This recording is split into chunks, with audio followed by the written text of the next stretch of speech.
여러분, 채널A에서 방송한 부정선거 관련 보십시오. 여러분들도 확신을 가질 겁니다. 이제는 우리가 광화문으로 나와서 외쳐야 됩니다. 윤석열 정부를 지켜야 됩니다. 대한민국의 보수 중도를 지켜야 됩니다. 한국교회를 지켜야 됩니다. 주사파로부터 말이죠. 정문 집단으로부터 좌파로부터 말이죠. 우리 대한민국을 지켜야 되는 것입니다. 여러분 안녕하십니까. 마나임 뉴스입니다. 저는 몇 년 전부터 말이죠. 많은 사람들이 부정선거를 이야기할 때에 부정선거는 없다. 그렇게 생각을 하고 말을 했습니다. 그래서 많은 사람들로부터 비판을 많이 받았죠. 혹시 그 좌파가 아니냐 막 이런 얘기까지 들을 정도였습니다. 그 왜 그랬느냐면은 통계를 보게 되면은 말이죠. 제가 좀 이따 통계를 보여드리겠습니다만은 이 모든 과정을 봤을 때에 부정선거를 하면 전체 부정선거가 돼야 되는데 그렇지 않다는 것을 제가 보게 되어서 아니다고 그랬습니다. 그런데 지금은 제 생각이 완전히 바뀌어졌습니다. 작년이죠. 작년 7월 달에 국가정보원하고 중앙선거관리위원회 그리고 인터넷문화진흥원이라고 우리 기관 국가단체가 있습니다. 이 세 군데에서 과연 부정선거가 가능하냐 하지 않느냐 직접 이제 중앙선거관리위원회에 해커를 가장해서 공개적으로 말이죠 침투해서 시연을 해보니까 국가정보원은 100% 부정선거가 가능하다 결론을 내렸습니다. 그러나 중앙선거관리위원회는 물론 그렇게 다 되지만은 마지막으로는 선거관리위원회에 내부 협력자로서는 절대 하지 못한다. 이렇게 결론을 내렸습니다. 자, 여러분, 누구의 말이 신빙성이 있겠습니까? 자, 이제 영상을 한번 도표를 보면서 보여드리겠는데요. 제가 그 부정선거가 아니라고 했었던 그런 자료를 한번 보여드리고요. 지금은 완전히 내 생각이 바뀌었다. 이거 이제 그 뉴스 채널에서 작년에 방송한 건데요. 체계적으로 조목조목 부정선거 할 수 있는 그 루트를 직접 보여주는 것입니다. 자, 여러분 한번 판단해 보십시오. 자, 자리 한번 보시겠습니다. 22대 국회의원 선거 2024년도입니다. 이때 보면은 이제 지역구가 더불어민주당이 161석, 국민의힘이 90석입니다. 지역구에서는 이제 더불어민주당이 압승을 했죠. 그리고 비례대표는 더불어민주연합이 14석, 국민의당, 쉽게 말해서 국민의힘이죠. 여기서 18석입니다. 지역구에서는 그 국민의힘이, 참패를 했습니다만은 또 이상하게 비례대표는 또 국민의 미래가 더 높습니다. 과연 이것이 선거 조작이 가능한가? 저도 이제 그렇게 의심을 했는데요. 또 이걸 한번 보겠습니다. 18년 제7회 지방선거, 22년 제8회 지방선거 결과인데요. 시도지사는 말이죠. 7회 지방선거 때는 더불어민주당 14석, 국민의힘 2석입니다. 근데 8회 지방선거에서는 더불어민주당 5석, 국민의힘이 12석입니다. 엄청나게 지금 8회 때는 승리를 했죠. 시군구 의장을 보더라도 7회 지방선거 때는 더불어민주당이 시군구 구청 장 말이죠. 시장, 군수, 이런 분들이죠. 151석입니다. 그런데, 8회 때는 말이죠. 더불어민주당이 63석이고, 국민의힘이 145석으로 아주 압승을 했습니다. 자, 교육감 선거도 말이죠. 7회 때는, 2018년대는 진보 성향 교육감이 14명이고, 보수가 9명인데, 이번에 22년도 지방선거에는 진보가 3명, 보수가 8명이 됐습니다. 참으로 이제 놀랄 그런 것이죠. 자, 그럼 서울구청장을 한번 보게 된 말이죠. 서울지역구청장. 서울구청장은 7회 때 18년도에는 더불어민주당이 24명이고, 8회가 8명입니다. 그런데 이제 국민의힘은 말이죠. 7회 때는 딱 한 명이었습니다. 서울지역에. 그런데 지금은 이제 서울지역에 17명이었죠. 이게 지금 현재 22년 현재 서울지역에 이제 국민의힘을 이야기를 하는 겁니다. 자, 여러분 이것을 봤을 때에 만약에 부정선거를 했다면 말이죠. 7회 지방선거 때에 더불어민주당이 아주 압승을 했습니다. 그런데 22년 8회 지방선거 때는 이준석 대표가 국민의힘 대표를 했을 때는 이때는 또 국민의힘이 압승을 했습니다. 만약에 선거 부정을 했다면은 이때도 부정을 해야 되는 거 아니냐. 저는 이제 이런 합리적인 생각을 가지고 지금까지 부정선거는 있을 수가 없다. 그렇게 생각을 했는데요. 잠시 후에 지금 보여드리는 채널A의 방송을 보게 되면은 아까도 얘기했지만은 국가정보원 중앙선거관리위원회 그리고 인터넷문화진흥원에서 세 군데 기관에서 직접 중앙선거관리위원회의 서버에 해커로 가장해서 침투를 해서 해보니까 국정원은 부정선거가 가능하다. 조목조목 다 시연을 했습니다. 그리고 중앙선거관리위원회는 그렇게 되지만 최종적으로 중앙선거관리위원회에 협력자가 조력자가 없이는 안 된다. 이렇게 얘기를 했습니다. 자, 여러분 한번 보십시오. 자, 그러면 결국 중앙선거관리위원회에서도 내부적인 협력자 있으면 가능하다고 그랬잖아요. 그럼 내부적인 협력자 있을 수가 있는 건 아닙니까? 그래서 저는 100% 부정선거를 확신을 하게 된 것입니다. 자, 여러분 1년 전 얘기지만은 채널A에서 방송한 부정선거 관련 보십시오. 여러분들도 확신을 가질 겁니다. 이제는 우리가 광화문으로 나와서 외쳐야 됩니다. 윤석열 정부를 지켜야 됩니다. 대한민국의 보수 중도를 지켜야 됩니다. 한국교회를 지켜야 됩니다. 주사파로부터 말이죠. 그러면은 그 김정은 집단으로부터 좌파로부터 말이죠. 우리 대한민국을 지켜야 되는 것입니다. 자, 여러분 시청해 주셔서 감사를 드립니다. 언제부턴가 선거 때마다 부정선거가 키워드로 떠올랐습니다. 안타까운 일이죠. 음모론을 퍼뜨려서도 안 되겠지만 실제 내 한 표가 흔들려서도 안 되겠죠. 최근 국정원이 발표했습니다. 투표 조작이 가능하더라. 자, 이 발표 그 진실이 궁금하지 않으십니까? 시원하게 풀어보겠습니다. 함께 공부할까요?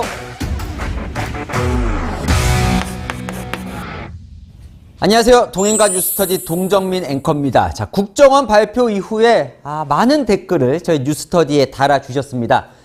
부정선거에 대해 수업 좀 해주십시오. 언론에서 관심을 가지셔야 합니다. 부정선거, 선거 조작이 가능한지도 살펴주시면 고맙겠습니다. 그래서 제가 살펴봤습니다. 사실요, 선거 때마다 이 부정선거에 대한 불신 여기서 시작이 됩니다. 그죠? 사전투표. 그러니까 사전투표, 본투표 전에 편하게 선거들 하라고. 왜냐면 본투표만 그 당일에 혹시나 무슨 일이 생기면 투표를 못하게 되니까 유권자들 자신의 권리를 행사하라고 만들어진 제도고, 그런데 이 사전투표라는 게 한동안 투표를 한 이후에 그 투표함을 한동안 어딘가에 보관을 해야 하다 보니까 그 보관 과정, 보관함을 옮기는 과정 속에서 뭔가 내 한 표가 잘못 왜곡되는 건 아닌지라는 불신과 우려가 커지는 겁니다. 그래서 그 우려 때문에 이번에 조사를 한 겁니다. 누가? 국가정보원, 그리고 중앙선거관리위원회, 한국인터넷진흥원. 이 발표 이후에 중앙선관위는 본인들이 먼저 우려가 나오니까 하자고 했다라고 보도자료를 냈지만 나중에 알고 보니까 그건 아니었고요. 국정원이 해야 될 필요성을 제기를 했고 선관위가 동의를 했고 인터넷진흥원이 함께 기술적으로 가세한 3자 점검이었습니다. 어떻게 점검을 했냐면 선관위의 내부망을 해킹으로 들어가 본 거예요. 이게 혹시 조작이 가능한가, 해킹이 가능한가 라고 봤더니 그 결과가 우려스럽다는 겁니다. 조작이 가능하더라는 거예요. 자, 그러면 두 가지 의문이 드는 거예요. 자, 그래 조작이 가능해? 그러면 우리가 우려해온 부정선거까지 가능한 거야? 이게 내 투표가 조작될 수 있는 거야? 두 번째, 실제로 그럼 과거에 있었던 건 아니야? 라는 두 가지 의문이 따라오는 겁니다. 이 의문 국정원 발표 내용을 바탕으로 오늘 시원하게 풀어보겠습니다. 지금 시작합니다. 부정선거는 가능한가라는 질문에서 국정원은 가능하다라는 결론을 낸 겁니다. 자, 해킹도 되고 조작까지 되더라 나쁜 마음을 먹으면, 그런데 더 우려가 되는 거는 투표 쪽도 조작이 되고 개표 쪽도 조작이 되더라라는 게 국정원의 결론입니다. 자, 투표 쪽부터 살펴볼게요. 여러분, 투표 핵심이 뭡니까? 뭐 이거죠. 우리나라 국민이라면 18세 이상 유권자는 모두가 1인 1표의 투표권을 행사할 수 있어야 합니다. 그죠? 그래서 내 한 표가 절대 누구에게 공개되거나 또 차별이 있어서는 안 되고, 그렇다고 없는 사람이 와서 뭐 투표하고 이러면 뭐 그건 선거의 기본이 다 사라지는 거죠. 그런데 우려가 들더라는 거예요. 자, 구체적으로 하나씩 살펴보겠습니다. 자, 통합선거인 명부 시스템이라는 게 있습니다. 자, 이게 아까도 말씀드렸지만 뭐냐면 선관위 내부 시스템을 이 아까 3자 기관이 같이 들어가 본 거예요. 이게 뚫리나 해킹이 되나 조작이 가능한가 되면 안 되잖아요. 그죠? 자, 1차 통합선거인 명부 시스템. 이게 뭐냐면 지난 대선 때 우리나라 유권자 수가 4,419만 7,692명이었습니다. 자, 이 유권자의 이름, 그럼 그 사람은 어느 지역에 사는지, 그리고 그 사람은 투표를 했는지 여부가 이 선거인 명부 시스템에 다 들어가 있습니다. 이거에 바탕으로 유권자들이 빠짐이 없는지를 체크를 해봐야 되는 거죠. 그런데 쫙 해킹을 들어가 봤더니 제 이름이 있네요. 동정민. 자, 그런데 저는 투표를 했어요. 분명히. 이게 투표를 이렇게 넣었어요. 그런데 이걸 조작을 해서 안 한 것처럼 쏙 사라진 것처럼 할 수 있더라는 겁니다. 그게 무슨 얘기냐면 제가 기호 특정 번호에 전화를 했는데 그게 마치 안 한 것처럼 사라질 수도 있더라. 나쁜 마음만 먹으면 일단 지금 그 전제가 있는 겁니다. 두 번째, 우리 작가님 이름입니다. 김정현 작가님. 안 했어요, 투표를. 안 하면 안 되는데, 그죠? 투표를 안 했는데 마치 한 것처럼 할 수 있더라. 그러니까 나는 기권을 했는데 기록상 투표가 된 것처럼도 조작이 가능하더라는 겁니다. 세 번째는 또 심지어 이런 건데 유령 유권자가 나오더라는 거예요. 그러니까 없어요, 그런 사람이. 예를 들어 뭐 홍길동 이런 이름은 우리 유권자에 없는데 마치 실제로 그런 유권자가 있는 것처럼 통합선거인 명부 시스템에 올릴 수도 있더라라는 거예요. 이 세 가지가 모두 해킹과 조작이 가능하더라는 게 국정원 결과입니다. 두 번째, 자, 선관위 내부 시스템도 들어갈 수 있더라. 그럼 여기서 뭐가 문제가 되냐면 선관위 내부 시스템에는 이렇게 사전 투표 용지가 들어가 있습니다. 예를 들어 투표함 가서 한 표 받아서 그걸 체크를 해야 되잖아요. 근데 그게 아니라 막 마음대로 출력해서 그거 써서 내면 그거 완전히 부정선거죠. 그죠? 그런데 그대로 출력이 가능하더라는 거예요. 그런데 그걸 막기 위해서 어떻게 되어 있냐면 자, 실제로 사전투표 용지 예시를 제가 갖고 와봤는데요. 여기 보면 QR코드가 있어요. 그죠?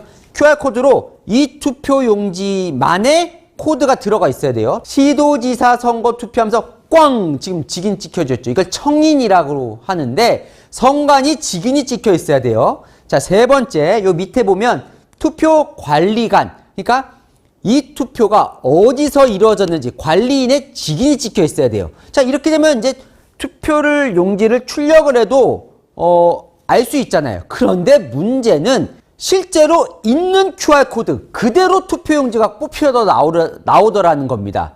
QR코드로 이게 가짜인지 진짜인지 봐야 되는데 실제로 진짜인 것처럼 보이는 QR코드 그대로 출력이 가능하더라는 거예요.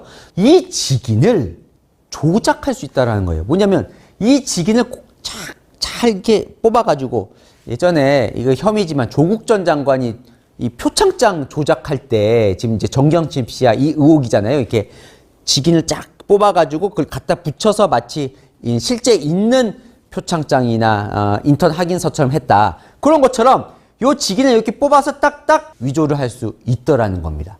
무슨 말이에요? 아주 극단적으로 나쁜 마음 먹으면 통합선거인 명부 시스템에 투표를 안 한 사람을 투표한 걸로 조작해 놓고 그 사람이 마치 여기에 조작된 사전투표 용지로 이렇게 넣으면 밝혀내기가 어려울 수도 있다. 이런 얘기예요. 자, 그리고 이건 총선과 대선과 같은 건 아니지만 선관위가 또 무엇을 하냐면 여러분 예를 들어 국민의힘이나 민주당 전당대회를 하잖아요. 그러면 공정한 투표가 이루어지도록 선관위에 위탁을 합니다. 위탁. 근데 이 투표는 어떻게 벌어지냐면 이렇게 투표소에 가서 투표를 하는 게 아니라 당원들이 실제로 온라인으로 투표를 하는 거예요. 그거를 이제 선관위가 위탁받아서 하거든요. 그런데 온라인 투표라는 건 뭐예요? 그러니까 여기는 또 우리 PD들, 우리 PD 이름이 딱 3명이 다 적혀 있는데 예를 들어 제가 황진선 후보에게 투표를 하고 싶어요. 그러면 제가 당원이에요. 예를 들어 국민의힘 당원이에요. 그러면 제가 국민의힘 당원이라는 거를 정확히 이 온라인 투표용지 하기 전에 입증을 하고 들어가야 될 거 아니에요. 아니면 아무나 들어가서 내가 국민의힘 당원이라고 해서 아무나 찍으면 안 되잖아요. 그죠? 그럼 자기 확인 절차를 거쳐야 하는데 그게 허술하더라는 거예요. 그러니까 아무나 가서 나 그냥 황진선 후보 찍으면 이게 뚫리더라는 겁니다. 그러니까 해커가 사실상 대리 투표를 해도 밝혀내기가 어렵더라는 거예요. 이것도 안 되는 거잖아요. 그다음 네 번째 또 이것도 있던데.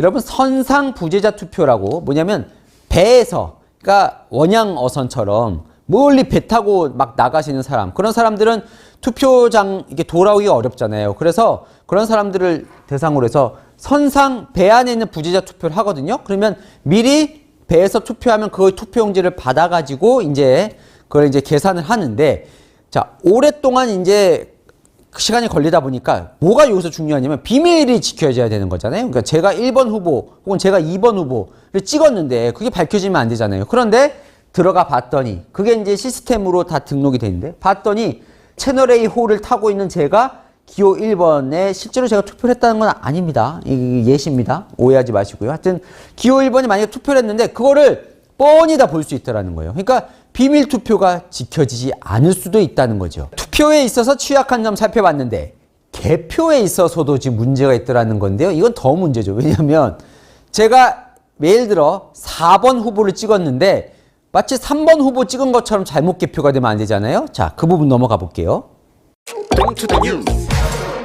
자, 개표 시스템이라는 게 있습니다. 그 개표 결과가 거기서 집계가 되다 보니까 얼마나 중요하겠습니까? 그런데 절대 뚫리지 말아야 할 이 개표 시스템도 해킹을 시도해 보니까 뚫리더라는 거예요. 이게 무슨 말이에요? 예를 들어 지금 현재 개표가 진행 중인데 후보 1번에게 10만 표가 갔어요. 그런데 해킹을 통해서 조작을 해서 마치 1번 후보가 100만 표를 얻은 것처럼 조작이 되더라는 겁니다. 자, 두 번째. 이건 이제 개표소로 가죠. 투표를 해요. 그럼 투표함을 다 모아서 개표소로 갑니다. 그럼 개표소에서는 어떻게 하냐면 1차적으로 이 투표지 분류기라는 것을 넣어요. 투표용지를. 그러면 뭐 1번 후보에게 투표한 건 1번 쪽으로. 여기 보면 쭈루룩 넣으면 1번. 2번 후보는 뚜루루 2번. 3번은 뚜루루 3번. 이렇게 이제 분류가 되거든요. 요게 이제 시스템에 따라서 분류가 되는 건데, 만약에 나쁜 마음을 먹고 해킹 프로그램이 들어있는 인가받지 않은 USB를 이렇게 꽂아요. 그럼 이거 정상적이라면, 제대로 된 거라면 작동하지 말아야 되죠. 그죠? 인가받지 않은 USB를 꽂아서 그 프로그램으로 분류하면 안 되잖아요. 그런데 이 프로그램을 꽂았더니 실제로 작동을 하더라는 거예요. 그럼 어떻게 돼요? 요렇게 가면 원래대로는 1번 후보는 요로 들어가, 구멍으로 들어가고 2번 후보는 요렇게 분류가 돼야 하는데, 이 해킹 프로그램을 꽂으면 기호 2번이 1번 후보 쪽으로 분류가 되도록 이게 나오더라는 겁니다. 여기까지만 보면 이거 완전히 선거 조작 세상 같잖아요. 그죠? 우리가 또 냉정하게 살펴봐야죠. 이 모든 걸 종합해서 제가 정리를 한번 해보겠습니다. 자, 부정선거 가능한가? 국정원은 가능하다고 얘기를 했죠. 자, 선관위 반론도 좀 들어봐야겠죠. 선관위는 불가능하다고 얘기합니다. 무슨 말이냐? 자, 기술적으로 뭐 최악의 경우를 상정하면 가능할 수도 있으나 그럴 리는 현실적으로 없다는 거예요. 왜냐?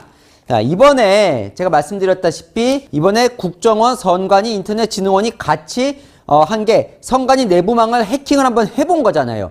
이게 해킹에 뚫릴 수 있었던 건 선관위가 뚫을 수 있게 내부망을 좀 열어줬기 때문에 가능하다는 게 선관위의 주장입니다. 그리고 뚫려도 보안 관제 시스템이라는 게 있어서 만약에 뚫렸다 그러면 삐뽀 하고 경보음이 울린다는 거예요. 이 시스템에 따라서. 그런데 이 시스템을 이번에 꺼놨기 때문에 이게 뚫린 거다. 그러니까 뚫렸는 게 발각되지 않은 거다. 이렇게 지금 선관위는 주장을 하고 있습니다. 예를 들어서 아까 제가 말씀드렸다시피 통합선거인 명부 시스템이 뚫려서 실제로 투표를 한 사람도 안 한 것처럼, 안 한 사람이 한 것처럼 조작할 수 있더라고 제가 말씀드렸는데, 선관위 얘기는 뭐냐면 이렇게 실제로 조작이 되려면 내부 서버와 이런 정보도 알아야 될 뿐더러 이 보안 관제 시스템을 불능 상태로 만들어버려야만 이게 가능한 거다. 그러니까 완전 범죄가 가능한 거다. 그러려면 선관위에 내부 조력자가 있어야만 가능한 거다. 이렇게 지금 선관위는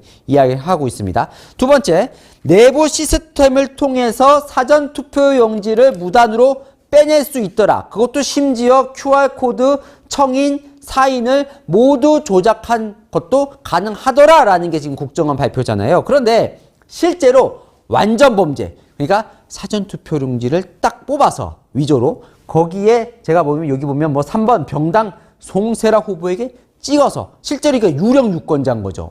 없는 사람이 없는 유권자 이렇게 해서 실제로 그 표가 개표 그러니까 실제 최종 그 송세라 후보의 표로 될 때까지 가려면 다른 단계가 또 필요하다. 뭐냐?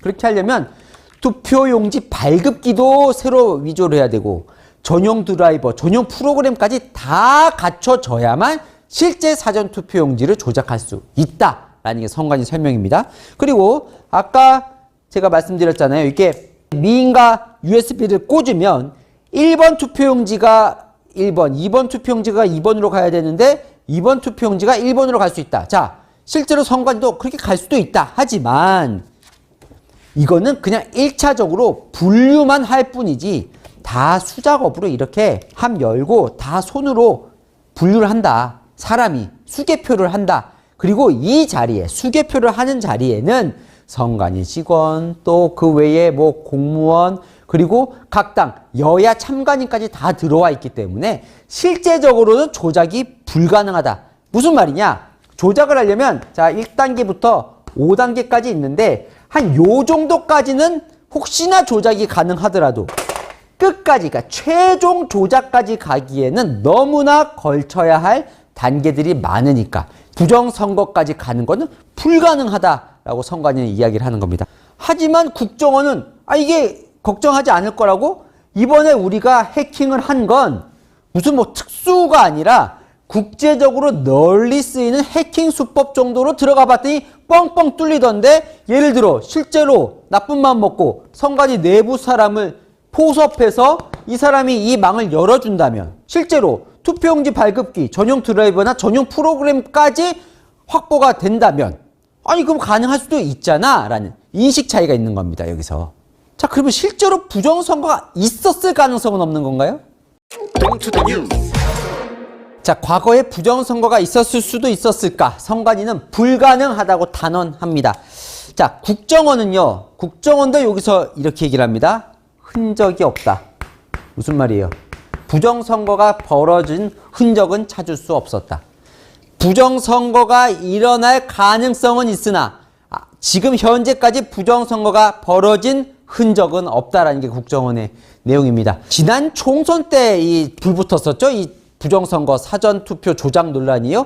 자, 이렇게 말하는 게 정확한 것 같아요. 그러니까 그때 당시에 투표용지를 모두 점검해 본 건 아니기 때문에 없었다라고 단정할 수는 없으나 단언할 수는 없으나 지금까지 있었다라는 흔적은 발견된 게 없다라는 게 정부의 공식 발표다. 이렇게 보시면 될 것 같습니다. 다만 선관위가 북한의 해킹 뚫린 적은 있었다라는 게 이번 선관위 결과 발표인데요. 그러니까 투표 과정이 뚫렸던 거는 아니고요. 선관위 지금 PC가 있는데 여러분 북한의 대남 공작을 주도하는 기구가 있어요. 북한 정찰총국. 거기서 운영하는 해커들이 있습니다. 그 해커 가장 유명한 게 이제 김숙희 해커 조직인데 2014년에 예전에 한국수력원자력 거기가 뚫리면서 원전 도면이 유출된 적이 있고요. 또 예전에는 국가안보실 직원이 마치 이메일을 보낸 것처럼 됐었는데 알고 보니까 이 김숙희가 들어가서 해킹을 했던 결과가 있었어요. 그런데 선관위 PC도 한번 뚫렸더라는 겁니다. 어떻게 하냐면요. 선관위 그 PC 직원에게 이렇게 악성 코드를 딱 보내요. 그럼 악성 코드를 심으면, 그러니까 뭘 이제, 여러분 이거 악성 코드 얘기 많이 들어보셨잖아요. 그러니까 알게 모르는 정체불명의 이메일을 그럴듯하게 보내서 그걸 클릭하면 이제 악성 코드가 자동적으로 심어지는 거예요. 그러면 이걸 심어지면 마치 내 컴퓨터처럼 이 해커가 그 컴퓨터를 다 들여다볼 수 있는 겁니다. 그런 식으로 해서 선관위 직원 PC 안에 보관이 되어 있던 대외 밖으로 나가서는 안 되는 비밀 문서가 빠져나간 적은 있더라라는 게 이번에 국정원 이번 조사의 결과입니다.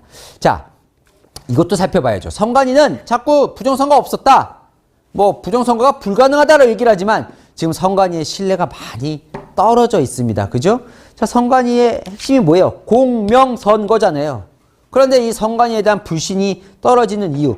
이번에도 조사를 해보니까 너무나 허술하더라는 거예요. 예를 들어 선관위 이 온라인 망이 얼마나 중요합니까? 그죠? 거기에는 지금 저희가 살펴봤듯이 투표 용지도 거기서 가능하고 투표 유권자 이름도 거기서 등록이 되고 그리고 개표도 거기서 다 집계가 되고 해야 되는데 이 내부망 그럼 어떻게 해야 돼요? 절대로 뚫리면 안 되고 그 망에 접속할 수 있는 사람은 아주 극소수의 정말 그 일만 하는 그죠?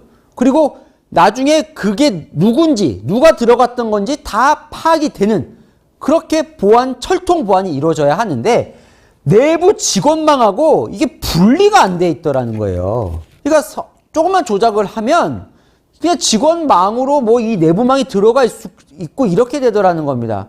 게다가 심지어 내부망으로 들어가는 비밀번호가 1, 2, 3, 4, 5더라는 거예요. 그러니까 지금 개인도 이렇게 요즘 비밀번호 안 하잖아요. 그리고 이렇게 해놓으면 비밀번호 설정이 안 되게 해놓은 통신들도 사이트들도 많이 있습니다. 누구나 쉽게 알 수 있다고. 근데 이렇게 해놨다는 겁니다. 이렇게 선관위의 보안의식이 허술하더라는 거예요. 그래 놓고 선관위가 자체적으로 보안 점수 해서 제출한 걸 봤더니 보안 100점 이렇게 제출을 과거에 했더라는 거예요. 근데 이 기준 그대로 이번에 국정원이 선관위와 함께 조사를 해봤더니 31.5점밖에 안 되더라는 거예요. 이렇게 선관위 보안 의식이 허술했다는 겁니다. 자, 요거 하나 마지막으로 짚고 가죠. 자, 선관위 이번 발표가 시점이 논란이 됐는데 뭐냐면 국정원이 이제 이 발표를 했어요. 선관위가 너무 취약하더라. 이 투표 개표 시스템에 대한 관리가. 그랬더니 민주당이 아니 왜 이 발표를 강서구청장 보궐선거 전날에 발표하느냐. 시점을 문제 삼는 거예요. 왜 문제 삼느냐? 민주당 입장에서는 이게 이제 본투표 전날에 발표를 한 건데 마지막.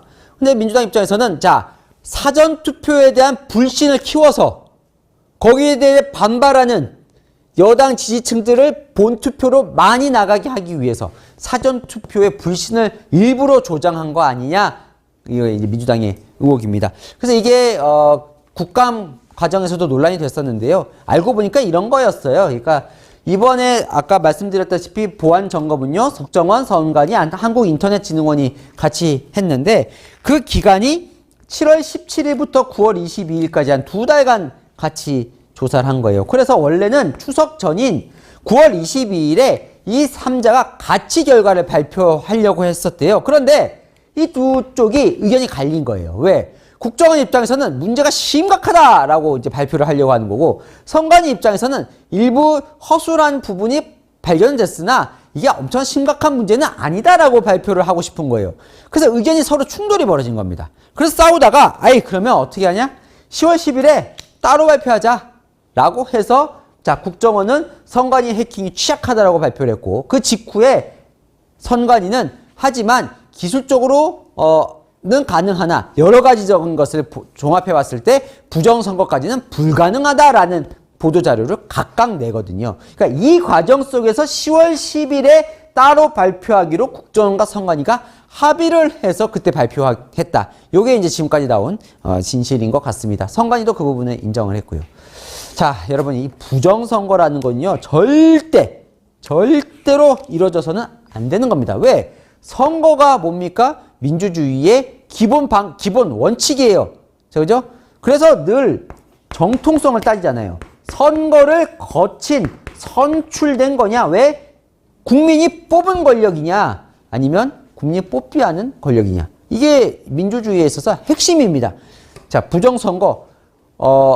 없는데 마치 부정선거가 있는 것처럼 음모론을 퍼뜨리면 안 됩니다. 왜냐하면 사회 혼란을 조장할 수 있으니까요. 하지만 무조건 부정선거는 있지 않을 거다라고 방심해서 이런 일이 하나라도 벌어지면 그때부터는 대혼란이 벌어지기 때문에 철저하게 사전에 감시하고 준비하고 해야 하는 겁니다.